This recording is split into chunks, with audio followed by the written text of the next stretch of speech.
புதிய தலைமுறை தமிழன் விருதுகள் 2025 வழங்குபவர் ஒன்றிணைந்து கொண்டாடுவோம் மினிஸ்டர் ஒயிட் வேஷ்டிகள் ஷர்ட்டுகள் powered by Lalitha jewellery wholesale விலையை விட குறைந்த விலை வரலாறு காணாத குறைந்த சேதாரம் மற்றும் நம்ம family group your dreams our responsibility. பாமக நிறுவனர் ராமதாஸ் தற்போது செய்தியாளர்களை சந்தித்து பேசி வருகிறார். அன்புமணி மீது குற்றச்சாட்டுகளை முன்வைத்து வருகிறார். அதனை பார்க்கலாம். நான் தான் கட்சி என்று சொல்ல வேண்டும் என்று துடிக்கிறார். அது எப்படி சாத்தியம்? அதனாலே தான் நிறுவனராகிய நான் தலைவர் பதவியை நான் ஏற்றுக்கொண்டேன். ஏனென்றால் இவரிடம் தன் தலைவர் பதவியை கொடுத்தோம். அது ஜூன் மாதத்தோடு காலாவதி ஆகிவிட்டது. 3 ஆண்டுகள். அதனாலே இப்பொழுது நான் தான் கட்சியினுடைய நிறுவனரும் தலைவருமாக இவருக்கு செயல் தலைவர் என்ற ஒரு பொறுப்பை கொடுத்தேன். அதை ஏற்று நீ மக்களை போய் பார், மக்களை சந்தி.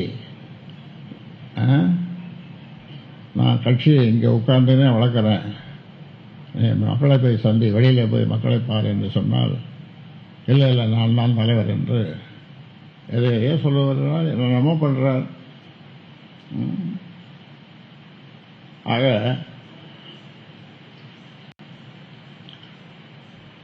ஒரு உதாரணம் சொல்லுகிறேன். பணத்தை வைத்து எனக்கு ஆதரவாக என் மேல் உயரையே வைத்திருந்த பலரை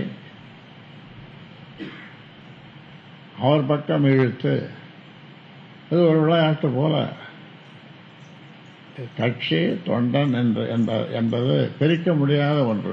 பாசம், கட்சி தொண்டன், பாசம், இதெல்லாம் பிரிக்க முடியாத ஒன்று. பாட்டாளி மக்கள் கட்சியினுடைய சொந்தங்கள் என்னை நிறுவனராக மட்டும் பார்க்க மாட்டார்கள். சில பேர்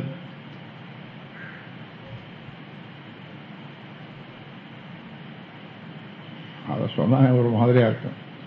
சில பேர் குலதெய்வம் என்பார்கள், சில பேர் கடவுள் என்பார்கள். அவ்வளவு பாசம்.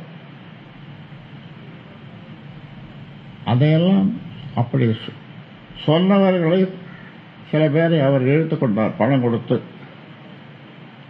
இன்னொன்று, அவருக்கு தான் எதிர்காலம் இருக்கிறது, அவர் தான் எம்எல்ஏ ஆக்க முடியும் என்று,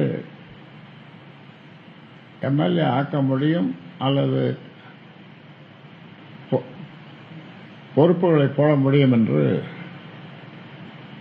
பொய் வார்த்தைகளை சொல்லி, பொய் வார்த்தைகள் என்று சொன்னால் அவர் நிறைய பையா போய் வச்சிருக்கார். அதில் அவர் மாதிரி சொல்லி நிறைய புசாமல் பொய் வார்த்தைகளை சொல்வார். ஒரு உதாரணம் சொல்லுகிறேன்.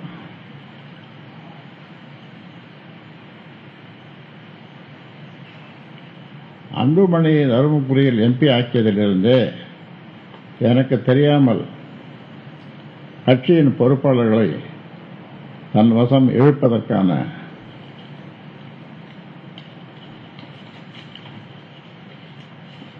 உள்ளடி வேலைகளை செய்து வந்திருக்கிறார் என்பதை கடந்த சில மாதங்களுக்கு முன் நான் தெரிந்து கொண்டேன்.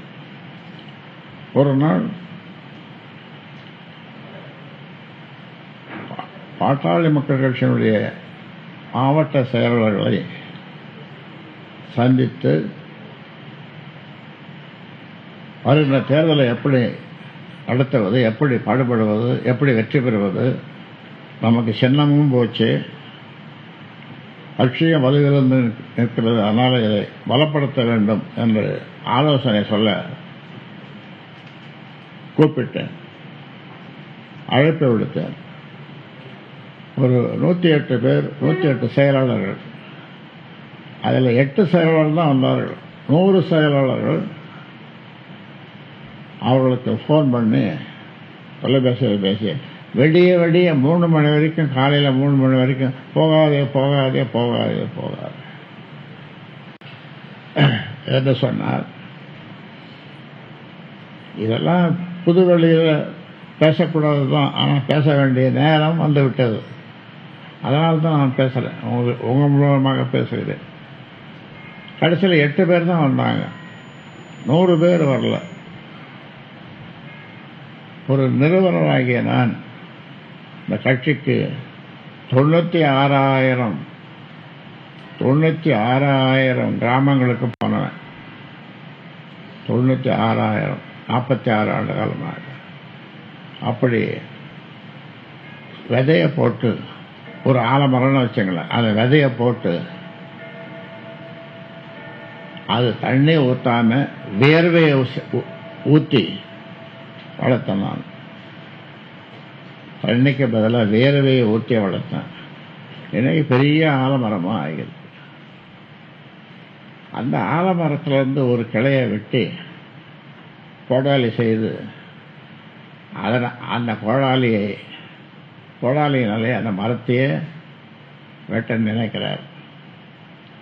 ஆக எவ்வளவு கஷ்டப்பட்டு இரவு பகலாக தண்ணி வண்டி இல்லாமல் காடு மாடு எல்லாத்தையும் சுற்றி அலைந்து நான் வளர்த்த அந்த கட்சியை இப்படி செய்வது, பொய்யா சொல்லுவது, பொய்யா பேசுவது, பணத்தை வைத்துக்கொண்டு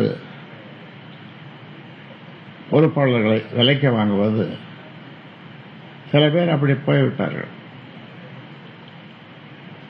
3 எம்எல்ஏக்கள் அதே மாதிரி வரல.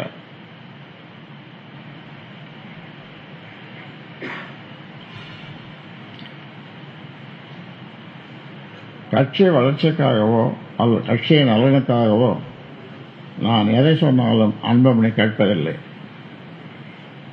அன்புமணி மீது நான் ஏன் உரிய நடவடிக்கை எடுக்கவில்லை என்றால், நான் வளர்த்த கட்சியை நானே அழிப்பதோடு மட்டுமல்ல, கட்சி பொறுப்பாளர்கள் தொண்டர்கள் அனைவரையும் அதில் பாதாளத்தில் தள்ளிவிடுவார்.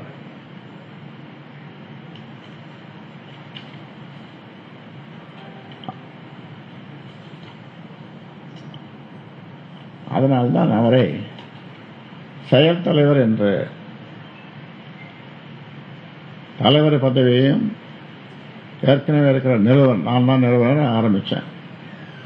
சுயம்பு ஒரே ஒரு தனி மனிதன் இந்த கட்சியை 46 ஆண்டு காலம், அதாவது கட்சி சங்கம் இரண்டையும் சேர்த்து சொல்லுகிறேன், ஆரம்பித்து இந்த அளவுக்கு ஒரு பெரிய கட்சியாக ஆக்கியது நான் தான். இவருடைய பங்களிப்பு எதுவும் இல்லை. இவருக்கு நான் எந்த குறையும் வைக்கவில்லை. என் பிள்ளையாக பிறந்தார், வளர்ந்தார்.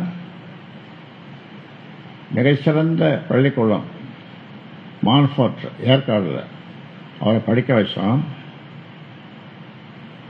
அதன் பிறகு அவரை 34 வயசில் 34-35 மத்திய அமைச்சர், கேபினட் மினிஸ்டர், ஹெல்த் மினிஸ்டர் அவரை ஆக்கணும். அதன் பிறகு ராஜ்யசபா மெம்பராக ஆக்கணும். இப்போ ராஜ்யசபா மெம்பராக கட்சியினுடைய தலைவராக ஆக்கணும். எல்லா பொறுப்புகளையும் கொடுத்தோம்.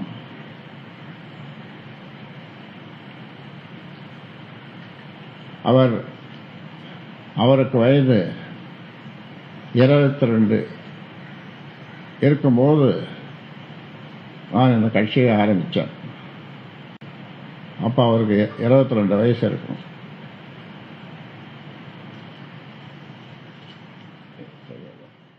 புதிய தலைமுறை தமிழன் விருதுகள் 2025 வழங்குபவர் ஒன்றிணைந்து கொண்டாடுவோம் மினிஸ்டர் ஒயிட் வேஷ்டிகள் ஷர்ட்டுகள். Powered by Lalitha jewellery. Wholesale விலையை விட குறைந்த விலை, வரலாறு காணாத குறைந்த சேதாரம். மற்றும் நம்ம family group. Your dreams, our responsibility.